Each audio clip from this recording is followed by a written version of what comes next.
why do languages change? Well, I'm glad you asked. Because we might have some reasons that can be gleaned from sociolinguistics, or perhaps not. Firstly, let's see. What do we mean by language changing?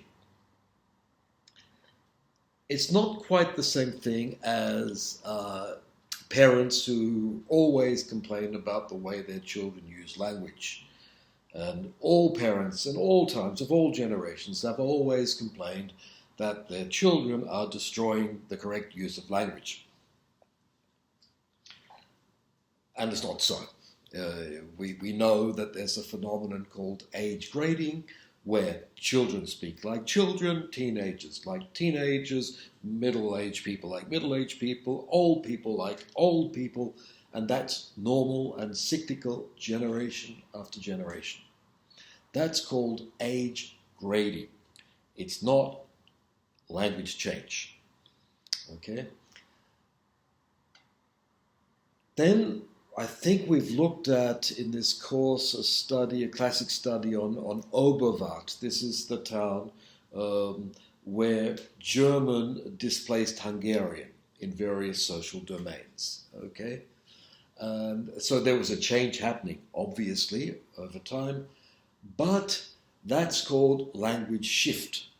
That's when one language displaces another, but the actual language system, the nature of German or the nature of Hungarian, doesn't change. It's just its geolinguistic location that changes. So language change is not age grading, and it's not language shift. It is, however, when the values of the items in the language system change over time.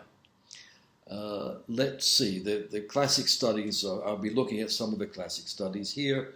One of them is Labov's study of growing roticism in American English after the Second World War. You can look at maps of US English and you'll find that it's generally rhotic, except for two traditional areas around Boston and Massachusetts. In New England, you had a non-rhotic variety, which still remains sort of among older speakers, and around the South, especially around Texas, where you had influence of Black English, you had non-rhoticism there. But if you go to the 1960s, you find that the degree of non-rhoticism was quite widespread, and that rhoticism, this pronunciation of the post-vocalic R, as in fourth floor, okay, that one grows significantly. Why does it grow? Well, one could suppose it's a mark of identification with the new powerful nation state or something like that. Labov's question, though, is not so much why this happens, but how it happens, and who makes language change. Language sort of belongs to everybody. In the 19th century, people thought that language changed because of the way the people were, that language developed from the ground up, from the folk, okay, from the people who are doing things, different economic activities, different modes of identity, and that came up. Late 19th century, or even prior to that, you get the idea that great writers, great literary texts in a language will change the language. So Shakespeare changed English entirely, we might be told. Okay. Now, Labov's kind of study doesn't find that. He doesn't find change from the ground up, from the lower classes. He doesn't find change from the top down, that is, from academic or literary use. He finds things happening in the middle. And I think you should have looked at some of his studies. Hopefully, the fun one is in the department store in New York, where 3 department stores, and he goes around asking, where can I find something on the 4th floor? And we note down if they say 4th floor or 4th floor, and he asks for it twice, so there are actually 4 values that can be given. and we can assess the eroticism of each speaker according to the casual or emphatic nature of the reply. Okay? Now, what he finds in that study is that there is a particular social group that is motivating the change. And it happens to be people who are not the top social class, but the second top social class. Okay? I must admit, I'm drawing here on a wider study of eroticism in New York, where he uses further information to pinpoint this with greater detail. But it boils down to the fact that there's a certain group of people there in the second to top group, particularly women in their 20s, who are using more eroticism than the people in the upper group. That is, they are imitating a group that is, in class terms, higher than them, but they are over-imitating, and that over-imitation is called hypercorrection. They are more popist than the Pope, you would say in Spanish, más papista que el Papa. All right, and that hypercorrection becomes, says Labov, a motor of language change. I don't know if that stands up historically, because then you have to look at it over time, which indeed he did, and found that it wasn't disqualified as an explanation. But certainly this idea that change can come from a social group that's not at the top, not at the bottom, and that can operate through hypercorrection is really quite profound. The other thing that you find in Labov, especially in the wider New York study, is that people often know what is correct to do and then choose not to do it.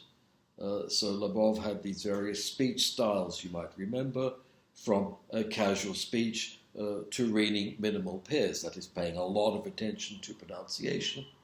And you'll find that when they're paying a lot of attention, people will do what they think they're supposed to do. They recognize that there is a prestige variety that they're supposed to use, but when they're speaking casually, they don't use it. And so Labov says here, quite famously again, that there's no single style speaker. People can do that and that and that. People are able to speak in many different ways. The fact is they choose not to, or they choose to do that. And the reasons for that choice are what the sociolinguist is trying to find. For me, this is quite profound, because it means that you get a community of speakers who all agree on what the correct thing to do is, and they're all aware of it, but within that community, you get different choices about what they're going to do when they actually speak. Okay, so a community doesn't mean you all speak the same language in the same way. The community can mean you recognize certain prestige varieties or things that should be done, and then people make their own decisions. Some decisions have repercussions and become language change. I'll just mention in passing the study on Martha's Vineyard, which is also great fun, partly because Labov gets down in his detective work to find the origins of language change here among men, not women. These are a family of men fishermen. I think in the end it's something like two brothers even there, who are not happy with what's happening on their island as outsiders come in and take it over. They don't see any progress happening. They find the loss of their homeland even, and they move language back in time to a form that was there prior to the form that was there when they were born into it. So this reactionary move back, and that becomes another form of language change, quite the opposite from the eroticism that might be identification with progress in the United States. I find that very interesting because Catalonia, where we live here, depends on tourism and is subject to extreme mobility of tourists and of immigrants as well. And I'm just wondering what effect that's happening on the way Catalan is changing. It would be very interesting to take that study and see if it maps on to something happening around us here. Let me also mention Trudgill's study on Norwich, which is a very complete study and is actually good fun to follow through. What Trudgill finds there, of course, is that women behave like women at Labov. They recognize the prestige variety and imitate it and go up. They want to speak correct, high-class English. However, men, at the same time, tend to go down, tend to imitate and speak the language of a lower social class.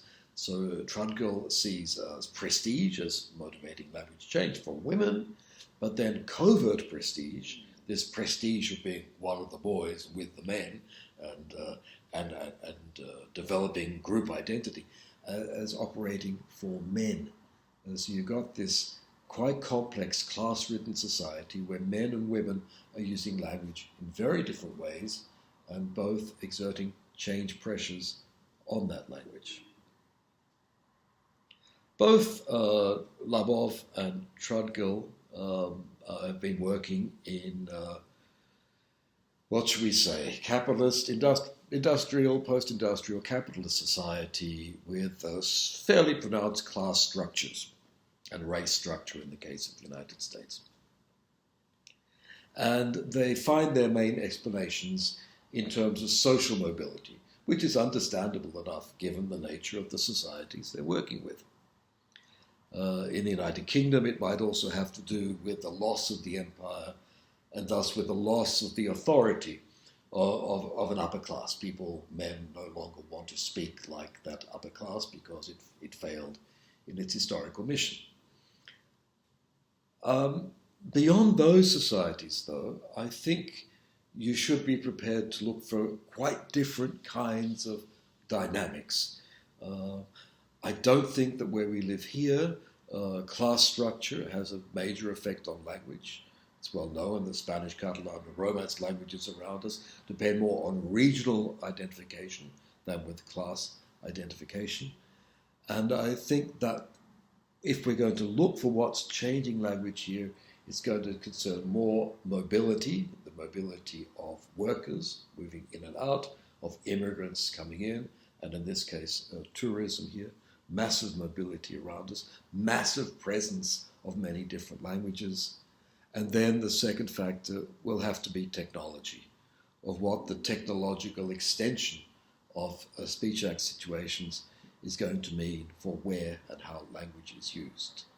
So, social linguistics, classic social linguistics of variation, gives us some reasons for language change, but there's no actual obligation to think that those reasons will apply to language change across the board.